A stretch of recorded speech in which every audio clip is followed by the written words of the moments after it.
Hello, this is Dave. Today I want to talk about what I consider to be the biggest lie of all. It's a subject I've been looking at for the last 6 months, and I've been pretty hesitant to talk about it because, it's a really controversial subject. Now, I stumbled across this completely by accident. I was researching something on a totally unrelated topic and happened to see an intriguing sounding video.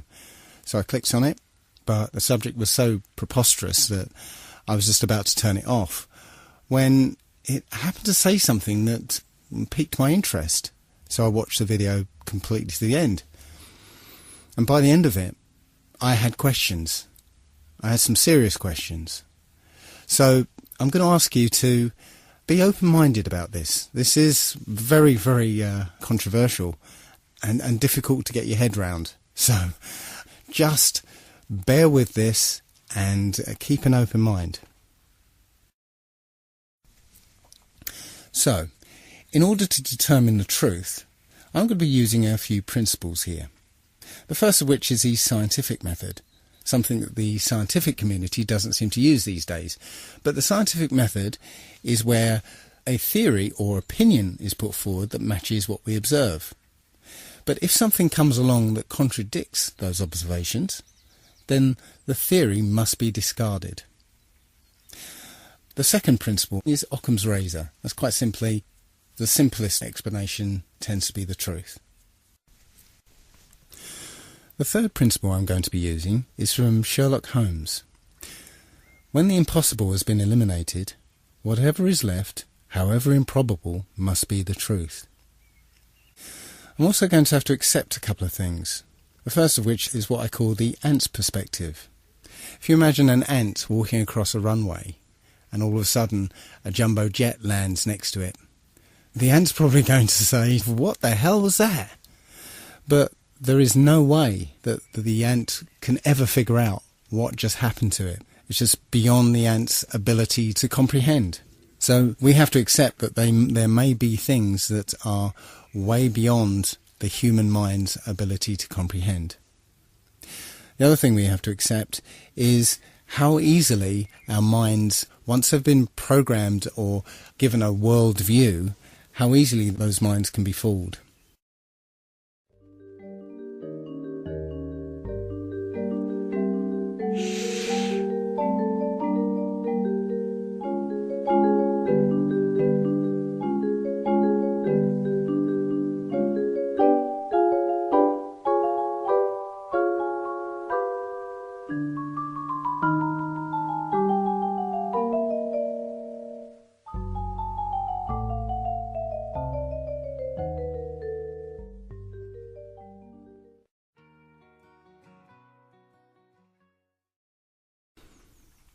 You started watching that video with a certain worldview.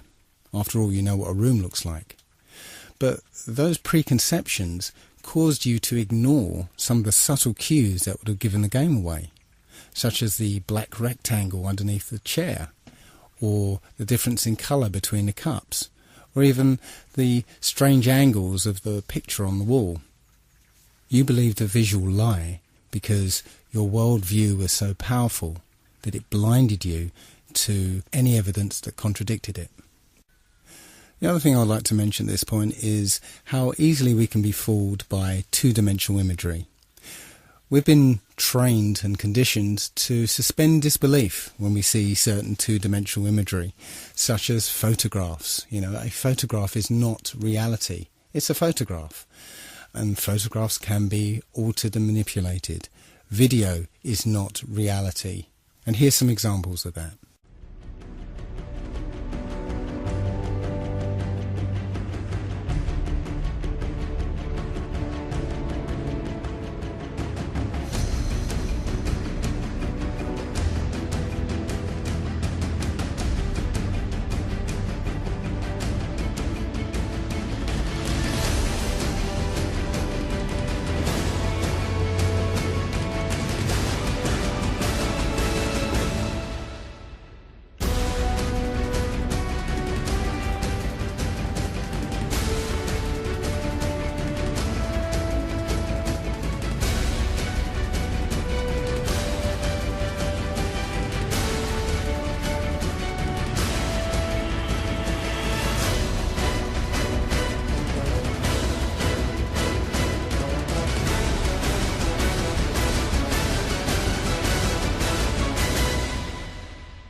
Pretty realistic stuff.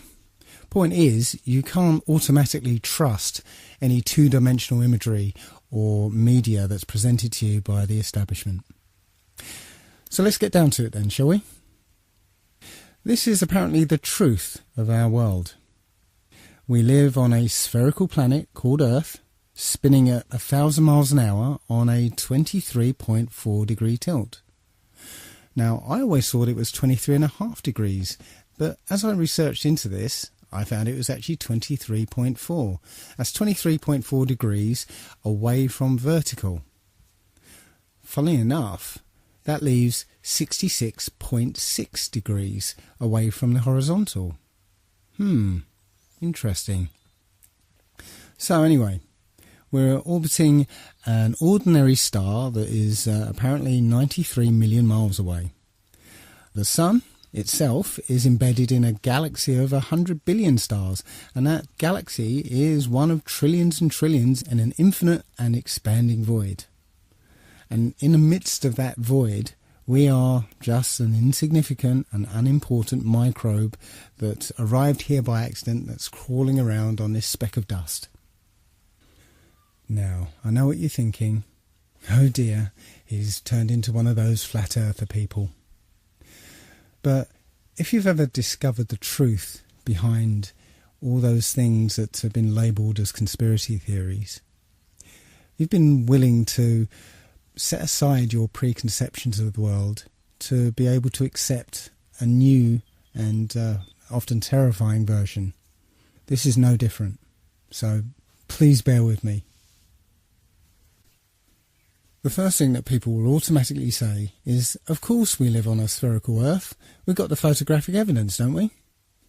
Well, strangely enough, when you try and search for a picture of Earth from space, you'll find surprisingly few of them. In fact, all of them, including this one, this is from NASA, it's called the Big Blue Marble. All of them are composites. NASA will freely admit to them being composite images or CGI or Photoshop. There's only one image that NASA will claim was shot from space, and it's this one. It's apparently shot from Apollo 17. But all of these images have problems. First of all, the scientist will tell you that because the Earth is spinning, centrifugal forces will force the equator to bulge out as it's spinning. So the Earth is more of an oblate spheroid. But, funnily enough, all the images from space, supposedly, are perfect spheres. Also, one thing I noticed is that the colours of continents and the sea itself, they're very vivid. Now, when you look at anything at a distance, maybe if you look at some hills at the distance of 3 or 4 miles, you'll see that the colours are kind of washed out somewhat because of the atmosphere. If you see mountains further off in the distance, the dark colours are washed out even more because of the influence of the atmosphere. So how can it be that you get these very vivid, striking colours through miles of atmosphere? I can't explain it. The other strange thing about this supposed shot of Earth from space is that the continents actually appear to match the Mercator map rather than the Peters projection map. Now, if you don't know the difference, here's a little video to explain it. Should we begin? Yes. Plain and simple, we'd like President Bartlett to aggressively support legislation that would make it mandatory for every public school in America to teach geography using the Peters projection map instead of the traditional Mercator. Give me $200 and it's done. Really? No. Why are we changing maps? Because, CJ, the Mercator projection has fostered European imperialist attitudes for centuries and created an ethnic bias against the Third World. Really? The German cartographer, Mercator, originally designed this map in 1569 as a navigational tool for European sailors. The map enlarges areas at the poles to create straight lines of constant bearing or geographic direction. So it makes it easier to cross an ocean. But Yes. it distorts the relative size of nations and continents. Are you saying the map is wrong? Oh dear, yes. Look at Greenland. Okay. Now look at Africa. Okay. The two land masses appear to be roughly the same size. Yes. Would it blow your mind if I told you that Africa is in reality 14 times larger? Yes? Here we have Europe, drawn considerably larger than South America. When it's 6.9 million square miles, South America is almost double the size of Europe's 3.8 million. Alaska appears 3 times as large as Mexico, when Mexico is larger by 0.1 million square miles. Germany appears in the middle of the map when it's in the northernmost quarter of the Earth. Wait. Relative size is one thing, but you're telling me that Germany isn't where we think it is? Nothing's where you think it is. Where is it? I'm glad you asked. The Peters projection. It has fidelity of axis. Fidelity of position. East-west lines are parallel and intersect north-south axes at right angles. What the hell is that? It's where you've been living this whole time. Should we continue? Uh-huh.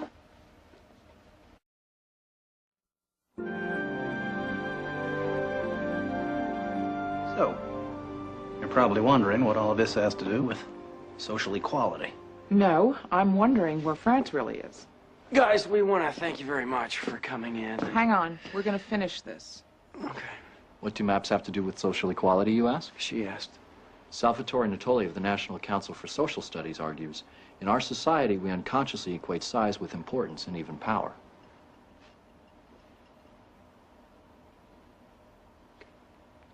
I'm going to check in on Tobin. Go. These guys find Brigadoon on that map, you'll call me, right? Probably not. Okay. When third world countries are misrepresented, they're likely to be valued less.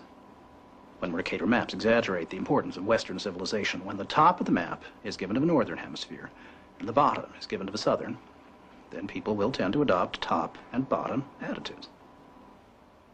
But wait, where else could you put the Northern Hemisphere but on the top? On the bottom. How? Like this. Yeah, but you can't do that. Why not? Because it's freaking me out. So the Mercator map was designed as a navigational aid, but the Peters projection map is a more accurate rendering of what the continents look like. So why then do all the images of Earth from space show the Mercator map? I guess that's because that's what we're used to. Even the one image that is claimed to be an actual photograph of Earth from space is called into question, simply because of a film that was released accidentally by NASA of Apollo 11 faking the very first picture of Earth from space. So let's have a look at that video. An old reel received by mistake. It contains the raw or unedited footage of the crew of Apollo 11, Michael Collins, Edwin Aldrin Jr. and Neil Armstrong, staging part of their mission for nearly an hour in living color, with exceptionally clear behind-the-scenes audio of conversations discussing the techniques used to achieve a disingenuous picture depicting the Earth at a distance, in order to falsely demonstrate their far journey from it and their ability to survive passing through the Van Allen radiation belts. It cannot be misconstrued that this staging was done for some other reason, for the reel itself is slated and dated July 18th, 19th and 20th, 1969, the very days of the mission when they were said to be approaching and achieving lunar orbit. Understand, too, that only about 20 seconds of this raw footage was ever broadcast to the public, and these conversations discussing their deception were believed to be private. Until now. Here they discuss that these television transmissions were in fact not broadcast live as everyone believed. They were first screened and edited for playback later. Roger, Neil. We just wanted a narrative such that we can, when we get to playback, we can sort of correlate what we're so much. Here they discuss the fact that they have turned out the lights and have blocked out sunlight from entering the spacecraft through the other windows, as to not cause any reflected light to fall onto the spacecraft's wall in the foreground. Okay, very good. Well, we shut out the sun coming in some of the other windows into the spacecraft, so it's looking through a the number one window, and there isn't any reflected light. The reason this was done is so that the truth of the matter would not be revealed. It is this.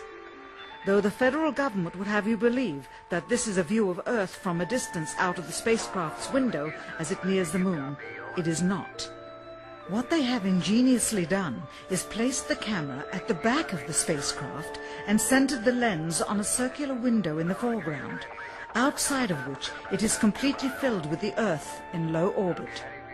The circumference of the window then appears to be the diameter of the Earth at a distance, with the darkened walls of the spacecraft appearing to be the blackness of space around it. That is why they wanted the interior dark and blocked out the sun from any other windows. Here you can see the extruded window, probably 2 inches thick at the bottom. This is because the Earth's shine is coming in at a downward angle. It also causes the Earth to appear to be an irregularly shaped circle, for you are seeing the outside of the window at the bottom and the inside of the window at the top, which together form 2 different sized halves of a circle. Subsequently, this take was never used. As they perfected the shot, a crescent-shaped piece of black material was inset slightly into the window to create the illusion of the Earth's terminator line dividing night and day. It is uncannily convincing. During this segment, intended to be edited and played back later for the worldwide television audience, dated July 18, 1969, Neil Armstrong condemns himself as he states that he is 130,000 miles out, or halfway to the moon, as the NASA flight log also states on this date, when he is in reality in low Earth orbit of a few hundred miles. Roger, Houston, Apollo 11. Calling in from about 130,000 miles out. Here, during another segment, also intended to air after review, Neil Armstrong falsely explains to the viewers how the shot is attained by putting the camera's lens to the window's glass, as it would have to be if they were the claimed distance away from the Earth.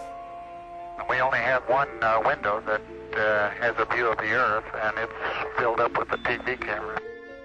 If the window was completely filled up with a TV camera, as he stated, then an astronaut's arm would not be able to get between the camera and the window, as it obviously does here in this outtake.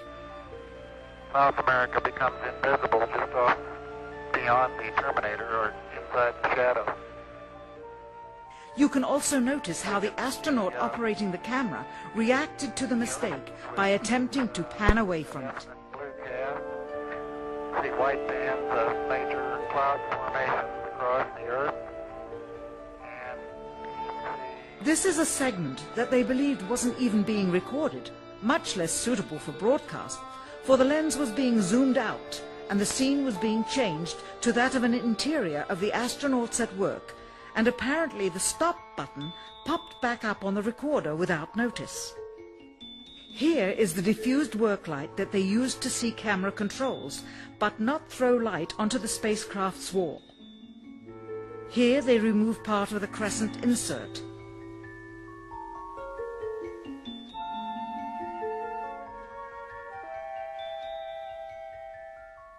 Finally, the iris is opened up to see the real location of the camera and the very bright and near Earth out the window. Here is the slate for the 19th of July, and the same shot of trickery on the 19th of July, and then the 20th, and the same misleading shot on the 20th. Later that evening, they were said to be walking on the moon. How can this be when they were in Earth orbit only 9 hours earlier, and the moon is some 3 days' journey? And you can see the full sequence on a documentary called A Funny Thing Happened on the Way to the Moon. That's one that I highly recommend you have a look at. But as for photographic evidence of a globe Earth, nope, it doesn't exist. Now let's take a look at Earth's supposed curvature. Many people point to Felix Baumgartner's recent record-breaking freefall jump and point to this picture in particular. It clearly shows a curvature of the Earth, but let's take a closer look at it. Well, it's quite obvious that a fisheye lens is used here. If you look at the shape of the capsule itself, those are usually built with fairly straight lines, and you can see the lines are very curved on the edge of this capsule. He took off from New Mexico, and the surface of the Earth looks like, well, it's one big large landmass, and that's New Mexico. I didn't realise that New Mexico took up so much of the Earth. It's clearly a fisheye lens. We know intuitively, if we stand on a beach with a panoramic view, that the sea is flat. It's flat at sea level, it's flat from the top of Mount Everest, it's flat from over 20 miles high. I got this image from another YouTuber. I can't remember the guy's name, but he's the one who goes, "Where is the curvature? Where? But it's a picture of the New York City skyline from over 40 miles away. He says it's 60 miles away, but I measured it on Google Earth, it's 40 miles away. The reason I added this one is because I used to live halfway between Bear Mountain and New York City, and from North Route 17 I was clearly able to see the New York City skyline from about 20 miles away. From 40 miles away, the New York City skyline should have been about 1,000 feet below the horizon. And that neatly leads me into the horizon problem. No matter where you are above the surface of the Earth, the horizon always rises to your eye level. Doesn't matter if you're standing on a beach, or up a hill, or in a plane at 35,000 feet. The horizon is always at eye level. Well, that would be impossible on a spherical Earth, because the Earth would curve away from you, and so it would always appear below you. As on this diagram, the expected horizon would be below you, but that's not what we see. When you look out of a plane window, you always see the horizon at eye level. And it doesn't matter how big you make the Earth below the plane, the horizon would always appear below you. In 240 BC, a Jesuit named Eratosthenes, my apologies to any ancient Greeks among you, he calculated the Earth's circumference. He did that by planting a stick in the ground at midday so that the sunlight, being directly overhead, would cast no shadow. Simultaneously, about 400 miles away, somebody else planted the stick in the same way and found that the sunlight cast a shadow. So by taking a shadow length and knowing the distance between the sticks, you could theoretically work out the circumference of the Earth. Take note that this method requires that the sun be a long, long way away so that the light coming from the sun is all parallel. Just keep that in the back of your mind, because we'll come back to this later. However, it turns out that you'd get exactly the same results on a flat Earth if the sun were only 3,100 miles away and 34 miles across. Now, as crazy as that might sound, I just want you to keep that in the back of your mind, because we're going to come back to this as well. Perhaps the most famous experiment to disprove the idea of a curvature was performed by Samuel Rowbotham in the late 1800s. The Old Bedford Levels experiment was performed on a canal in Cambridgeshire, which is perfectly straight for 6 miles. What Rowbotham did was put a telescope 6 inches above the water at one end of the canal and had a friend row a boat to the other. The boat had a flag on it, and Rowbotham was able to see the boat and the flag along the entire length of the journey. Now, if the Earth were curved, the boat should have been 16 feet below the horizon at the other end of the canal. Plenty of other such proofs exist concerning landmarks that can be seen much further away than the curvature of the Earth would allow. The most notable would be the Notre Dame Antwerp spire, which stands about 403 feet high and 468 feet above sea level. But sea captains are able to see the spire with a telescope from an amazing 241 kilometres away. If the Earth were a globe, then the spire would be actually a whole mile below the horizon. The Earth has a curvature? I don't think so. So let's take a look now at the idea that the Earth is spinning. Our common sense intuition tells us that the Earth is motionless. We have senses that detect changes in velocity. Why is it then, if you've, say, always lived in England, where the velocity of the Earth there is something around, I think it's 700 miles an hour, and you get on a plane and fly down to the equator, where it's actually spinning at over 1,000 miles an hour, why is it that you don't feel dizzy and notice the change in velocity? Well, we'll ignore that. There are many theories that supposedly show that the Earth is spinning. But I want to concentrate on one such theory, which is that the motion of the stars prove that the Earth is spinning. This theory proposes that the stars are static, fixed and unchanging, and it's the Earth that's spinning around at 1,000 miles an hour, and that the axis of spin is pointing at a particular star called Polaris, the pole star. So, from an observer on the Earth, it appears that the stars are spinning around the star Polaris. Now, Polaris is something like 2 quadrillion miles away, and as far as we know, the polar axis has always pointed at Polaris. So, the first obvious question is, if the Earth is wobbling on its axis and moving around the Sun, and also being dragged along with the rest of the solar system, how can it remain perfectly aligned with a star that's 2 quadrillion miles away? Well, we'll put that aside for the moment and just concentrate on the motion of the stars. If you were to set up a camera pointing at Polaris in the night sky and leave it on a long exposure, you'd get a pattern of star trails around Polaris, supposedly reflecting the 1,000-mile-an-hour spin of the Earth. But wait a minute, isn't the Earth orbiting the Sun at 67,000 miles an hour? And come to think of it, isn't the Sun moving through the galaxy at 600,000 miles an hour?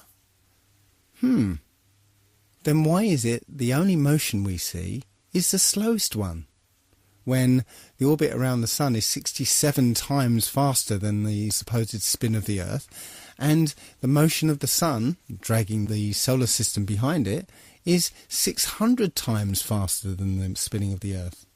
Something doesn't add up. The point is, you wouldn't see these perfectly circular star trails. If you took into account all the other relative motions, you just wouldn't see these perfect circles. Where is the motion? Where? The simplest answer is the Earth isn't spinning or orbiting or being dragged. The Earth is fixed, and it's the stars that are moving.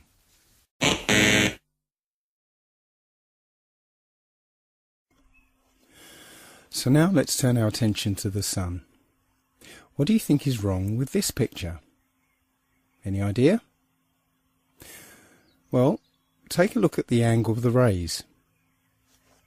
If the Sun was 93 million miles away, as I show in this diagram, well, actually, I can't really show 93 million miles to scale here, because if it was, the Earth would be probably in the next town. Point is that at that kind of distance, all the light rays from the Sun would be parallel near enough. And, if you recall, Eratosthenes' calculation of the circumference of the Earth actually depends on the light being parallel from the Sun. So, when the light shines through broken cloud, it would hit the ground parallel rather than at this kind of angle.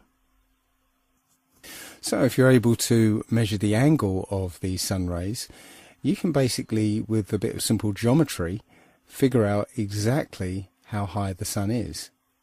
And that turns out to be about 3,100 miles. And if you were going to try and hide this information, that the Sun is actually very close, perhaps you'd encode it in symbol. Does this look familiar? There are quite a few videos like this one, where people send up their video cameras on weather balloons.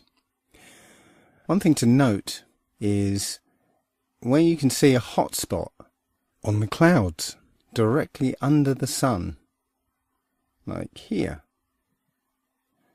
You see it? Directly under the sun is a hot spot.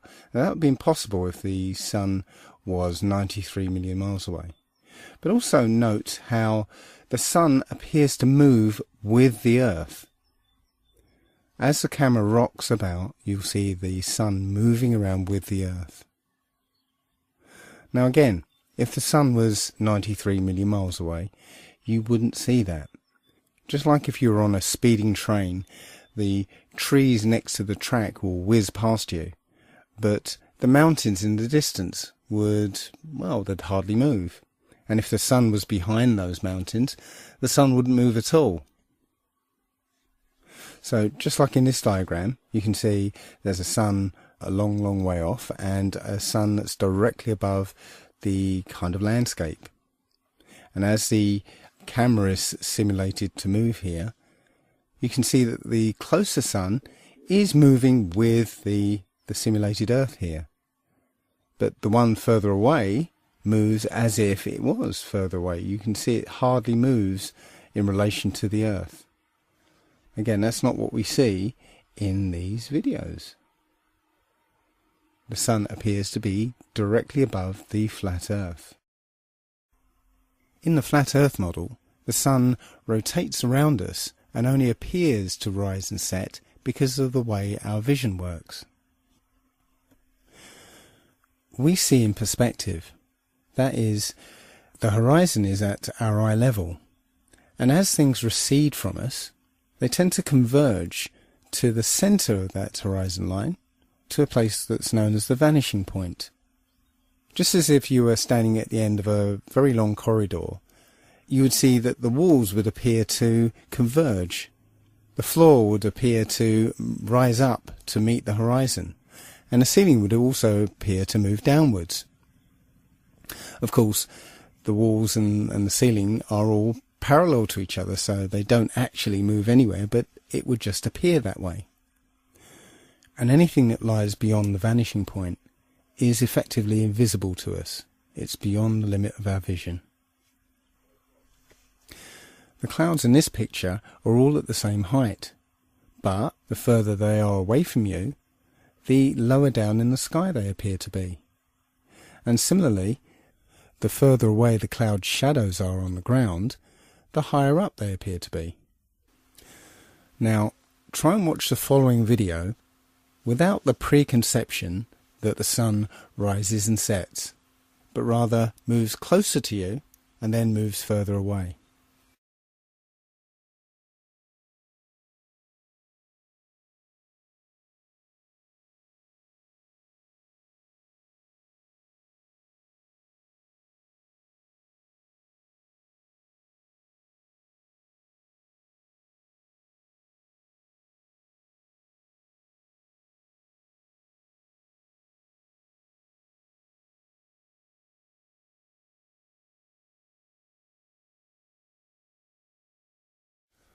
I'm afraid I can no longer take the idea that the sun is 93 million miles away very seriously at all.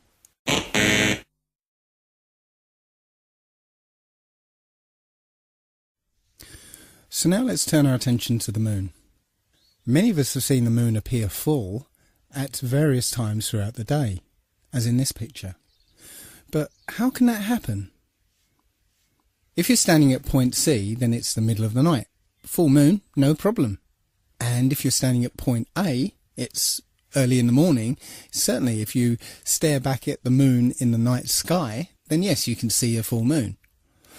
But if you're standing at point B, which is midday, that is, the sun is directly overhead, then there isn't anywhere that the moon can be that will allow you to see it as full, because the sun will be illuminating the side of the moon that is facing away from you. So the best you'll be able to see is a sliver of the moon. Think about it next time you see the full moon during the day.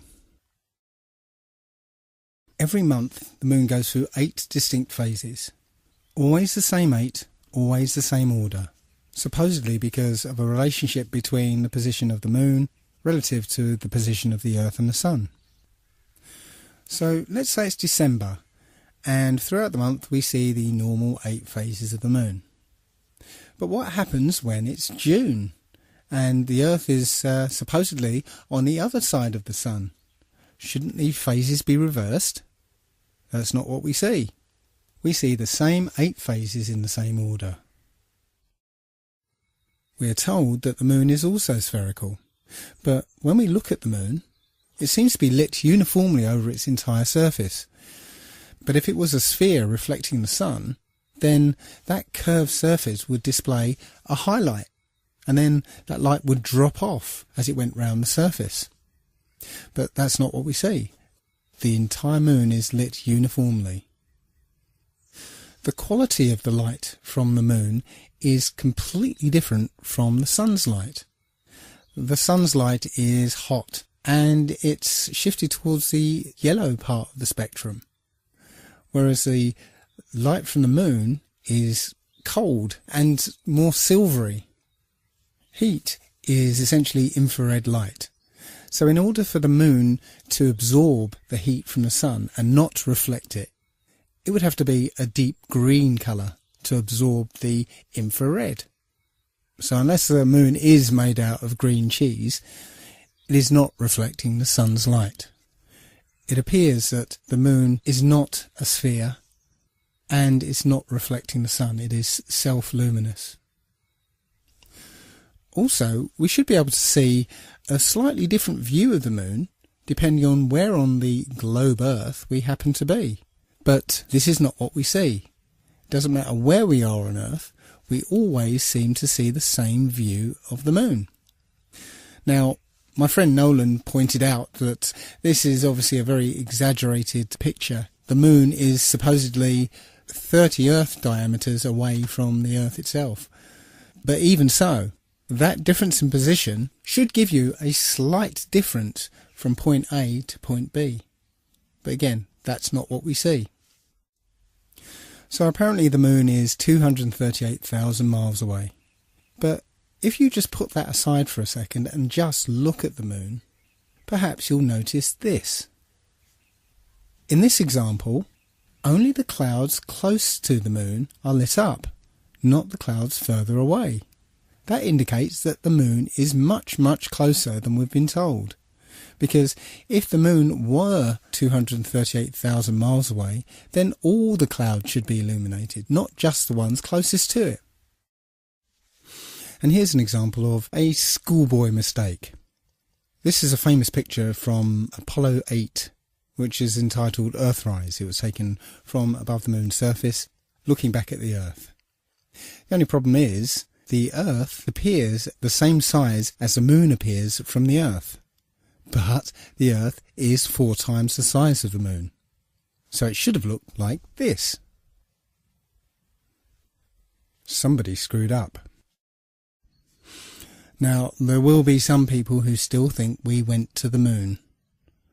I can't believe that there are still people who think that 1969 technology went over 400,000 miles, managed to navigate to the moon using computers that were orders of magnitude less powerful than the first iPhone, passing through the immensely hazardous Van Allen radiation belts, which, by the way, NASA cannot figure out how to get through today, somehow landed on the moon, spent a delightful few days planting flags, playing golf, riding around on dune buggies, and then took off, or rather levitated off the lunar surface, only briefly nipping back to pick up the person operating the camera, and returned safely. And not just once, but 7 times.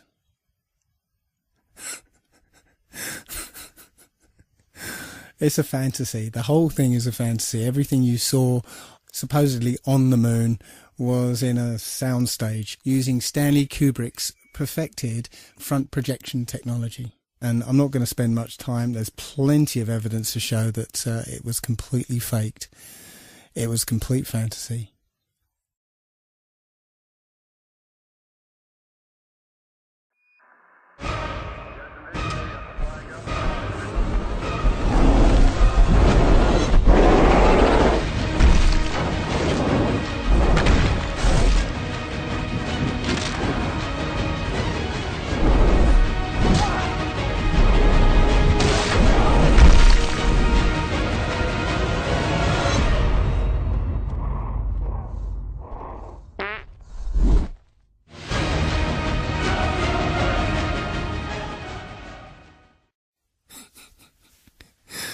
Sorry, couldn't resist it.